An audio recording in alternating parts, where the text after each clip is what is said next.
Do you believe in evil as an entity? I would say I believe that, I believe in the devil. Yes, I do believe in the devil. I think the best way to understand it is especially for a demon, the best way to understand it is as an outside force. Because the reason why we think of it that way is because, let's say, the transpersonal agency, let's say, that's making you drink, let's say, like, it doesn't want good for you. It's bringing you on a path that's actually destroying you. And so if you think about that like at a higher level in terms of a group, if you have a group that's engaging in absolutely self-destructive behavior, that cannot be, it cannot be an inner truth. It's an outer truth. It's something that has intentions that are from something else. So you can imagine, like, we have to be careful. We have to try to keep it as let's say, grounded as possible, right? So you have a foreign government, right? That foreign government has interest in your government, let's say, falling apart. So they would be willing to influence your people, let's say, funding drug gangs or funding all kinds of things that will bring the breakdown of your people. And so you're like, well, that's a foreign influence, right?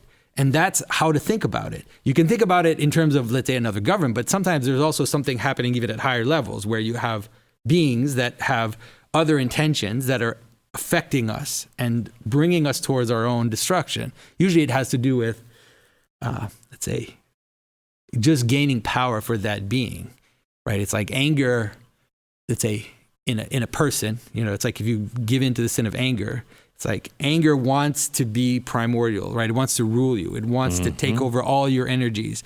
It's gambling, or you can think of all the things that take over people, but that happens in societies too. So, we've seen like this rainbow stuff.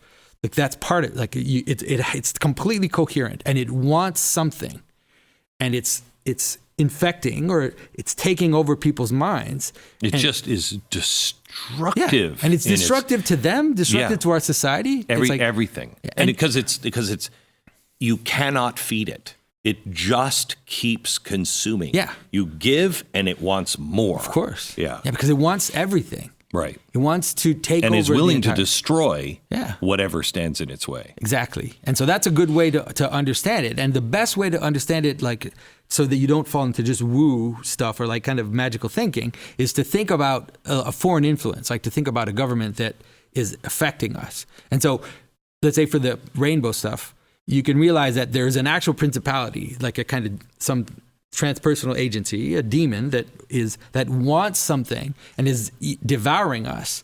And you'll also have foreign agents that are willing to feed that because it's to their advantage that you're destroyed.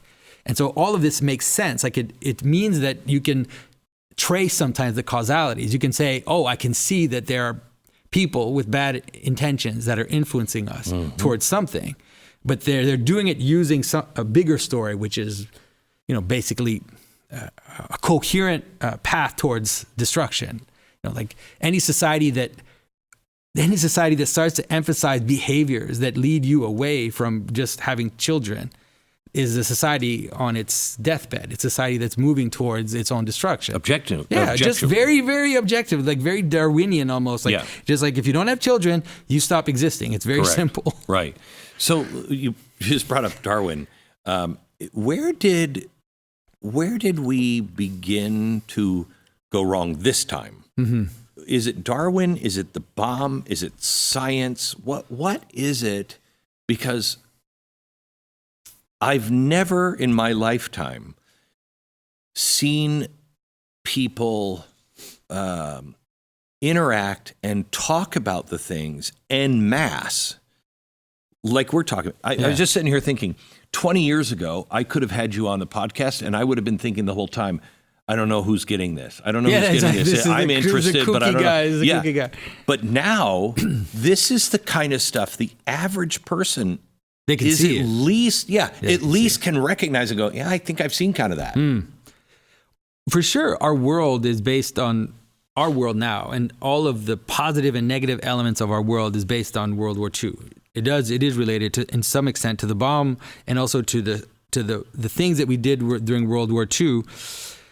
Because one of the problems you can have, like think about it this way, is that let's say nations have identities, they have a transpersonal type of agency, and during World War II, the fascists got that wrong. They treated that as an idol. They basically said, like, we have this national identity or this ethnic identity, and this is ours and it belongs to us, and we're going to like raise it up superior to everybody else. Everything we've been seeing since then, in some ways, has been kind of a reaction to that.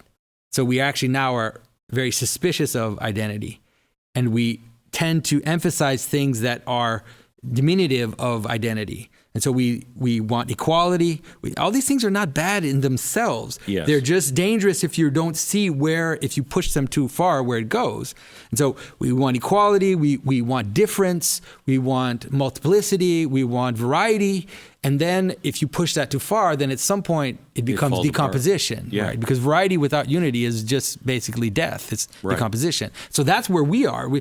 You can see it, like after World War II, the next generation become the hippies, and then you can just cycle it in a few cycles, and then you end up with basically like kind of crazy woke culture right now. It's directly related. That's why there's a feeling of Marxism in the wokeism. There's a feeling of like kind of postmodern multiplicity. There's revolutionary ideas in all of the woke stuff, and it's all because I think it's like a wave that started at the end of World War II.